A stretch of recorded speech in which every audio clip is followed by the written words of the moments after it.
یہ بھائی کہتے ہیں کہ شلوار کو اوپر سے فولڈ کر لینا تاکہ ٹخنے کھل جائیں، کیا حکم شرع ہے؟ دیکھیں، اس میں ایک تو بنیادی جو مسئلہ ہے وہ تو یہ ہے کہ نبی کریم صلی اللہ علیہ وسلم نے چونکہ کپڑے گھرسنے سے منع کیا، اس لیے علماء منع کرتے ہیں کہ آپ اوپر سے شلوار کو فولڈ نہ کریں، کیونکہ نبی کریم نے منع کیا، اس کے خلاف جانا مکروہ تحریمی ہوگا، یعنی حرام کے نزدیک ہوگا۔ اچھا، اب کیا ٹخنے نہ کھولنا کوئی عذاب ہے؟ ٹخنے کھولنا کوئی واجب نہیں ہوتا۔ اگر آپ کی شلوار لمبی ہے، پینٹ لمبی ہے اور آپ کے دل میں تکبر نہیں ہے تو اس صورت میں ٹخنے ڈھکنا زیادہ سے زیادہ مکروہ تنزیہی ہے۔ مکروہ تنزیہی اس کام کو کہتے ہیں جس کو کرنا گناہ نہیں ہوتا، اس سے بچنا بہتر ہوتا ہے، لیکن عادت بھی اپنا لیں، عادت بنا لیں تب بھی گناہ نہیں ہوتا۔ تو اس کا مطلب یہ ہو اگر آپ کی شلوار لمبی ہے، یہ شرعی مجبوری ہے، ٹخنے ڈھک رہے ہیں، گناہ نہیں، لیکن اگر آپ فولڈ کرتے ہیں تو گناہ ہو سکتا ہے، ٹھیک ہے نا؟ مکروہ تحریمی علماء نے ارشاد فرمایا، تو اس لیے اس میں اجتناب کریں۔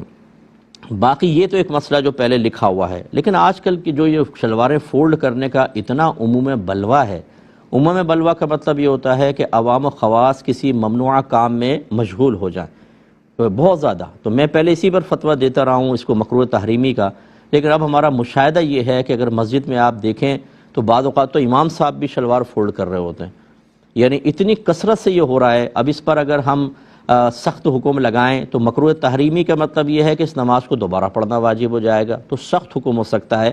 لہٰذا میں بھی اب اس پر فتویٰ دینا پسند کرتا ہوں کہ اس میں عموم بلوہ ہے، بہتر یہ ہے کہ آپ شلوار کو ایسی چھوڑیں، لیکن اگر کسی نے کم علمی کی وجہ سے، لا علمی کی وجہ سے، بے توجہی کی بنا پر فولڈ کر کے نماز پڑھ لی تو ہم کہیں گے کہ نماز ہو گئی، آئندہ ذرا احتیاط کر لیں، لیکن اس کو نماز لوٹانے کا حکم نہیں دیا جائے گا اور مکروہ تحریمی کا حکم نہیں ہوگا، کیونکہ عموم بلوہ جب ہو جاتا ہے، جس کام پر قرآن و حدیث کی براہ راست ممانعت نہ ہو، فقہا اپنی ذاتی رائے سے کوئی صورت متعین کریں، اس میں پھر یہی حکم ہوتا ہے۔ اگر اس کے خلاف عام ہو جاتا ہے تو فقہا اپنے رائے کو واپس لیتے ہیں، تو اب ہم اسی پر فتویٰ دینا پسند کریں گے۔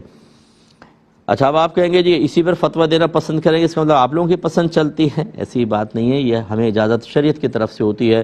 اطیعوا اللہ و اطیعوا الرسول و اولی الامر منکم۔ اللہ تعالیٰ نے لوگوں کو مخاطب کر کے ارشاد فرمایا کہ اللہ کی اطاعت کرو، اس کے رسول کا حکم مانو، اور ان لوگوں کا جو تم میں حکم والے ہیں۔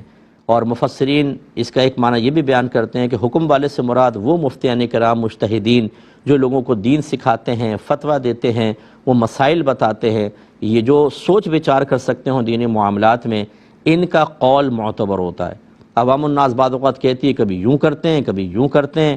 دیکھیں، یوں کرتے ہیں تب بھی اجازت شرع کے ساتھ، اس کو چھوڑ کے یوں کرتے ہیں تب بھی اجازت شرع کے ساتھ۔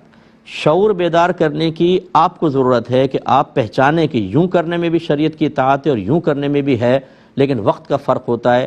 جب یوں کرنا ہو تو یوں نہیں کر سکتے ہم، اور جب یوں کرنا ہو تو یوں نہیں کر سکتے ہیں، کیونکہ شریعت کے حالات کے اعتبار سے، ماحول کے اعتبار سے، لوگوں کے عرف کے اعتبار سے احکام بدل جایا کرتے ہیں، اور کون سا حکم بدلتا ہے کون سا نہیں یہ بھی ہمیں پوری تفصیل پتہ ہوتی ہے، اس لیے اب بدگمان نہ ہوں۔